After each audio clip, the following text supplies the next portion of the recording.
Welcome back. With an investment property, what you want to avoid are hassles with your tenants. There are enough things that can go wrong when you're letting a property, so if you can get these things fixed before they move in, chances are you'll save yourself a great deal of money and aggravation down the line.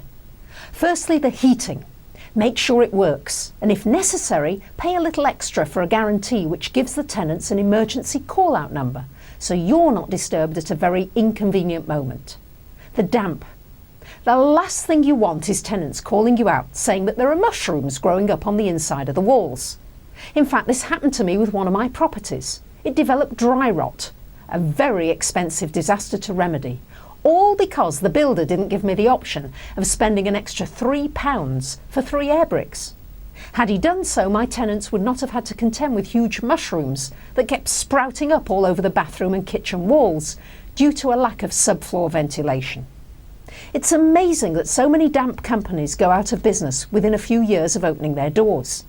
You'd think that since most old houses have a bit of damp and people tend to have it treated to prevent major problems from developing, there would be enough work to keep these properties afloat for years to come.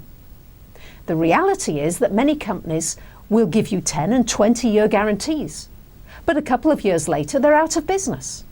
And on the odd chance that a company is still in business, their policies are downright ludicrous. 4 years ago, I had a whole house treated for damp, and they gave me a 10-year guarantee. When I called them out to look at it a couple years later, they tried to hit me up for another £110 before they'd come out.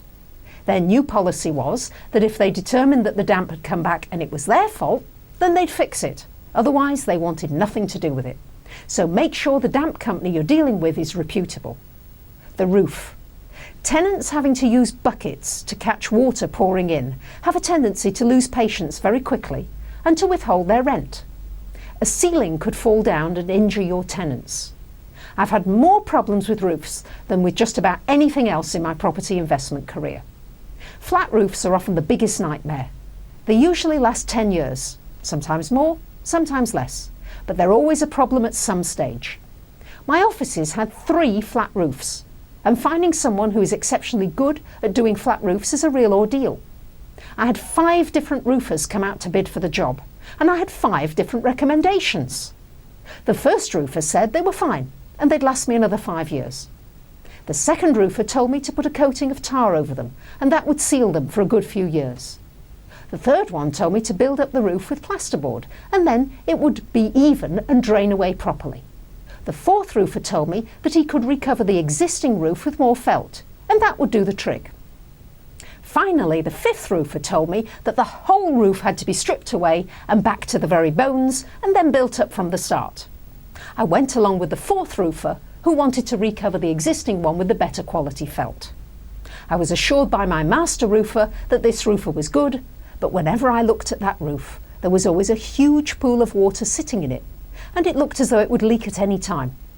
I keep thinking that a roof should have water draining away from it, not sitting in it. I've since sold that property, but sometimes I wonder how long that flat roof lasted and whether it still has water sitting in it to this day. The plumbing. Have the plumbers check all the appliances, drains and gutters before the tenants move in. At one of my properties, the tenants would regularly phone me, saying there was water leaking down into the lounge ceiling from the upstairs bathroom. The dangerous element here is it would frequently be coming in through the electric light as well. Several plumbers came out to look at the problem. One plumber said that the problem was the silicone around the bathtub, so he whipped it around and for about a week it was fine. Then it started leaking again, and I had another plumber come and look at it. This one said it was a leak in the pipes under the bath, and he replaced the pipes and said it would be just fine. Not so. Another plumber came out and said that the bath was not even and needed to be put on a piece of plasterboard and made even. So they ripped out the bathtub and then put it on a piece of plasterboard. This held for about 6 months, and then it started leaking again.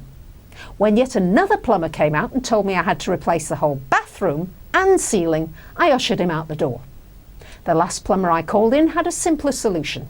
He replaced all the tiling around the bath, regrouted it, and then put in new silicone. That lasted a year until I sold it, and I only hope that the new owners have not had further leaks.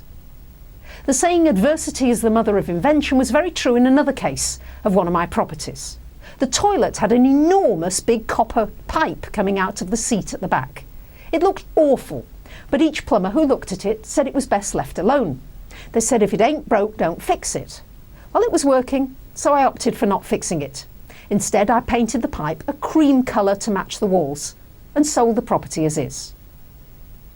The electrics must be checked by a certified electrician who gives you a document stating that they are safe to use. Basically, anything that involves the structure or safety of your property must be seen to as a matter of priority.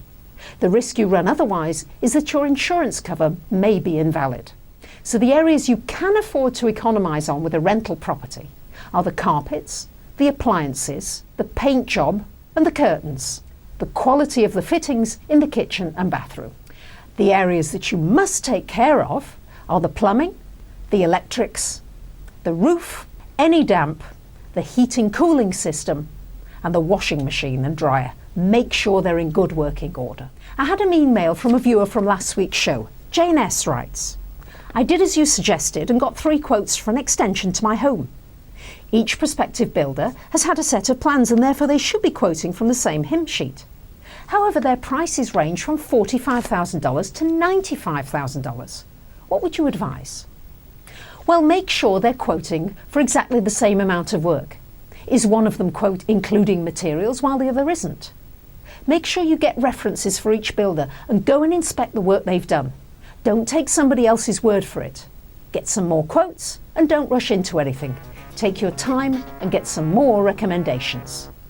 Next week we'll be discussing renting your property out and the difference between official and unofficial tenants. See you next week.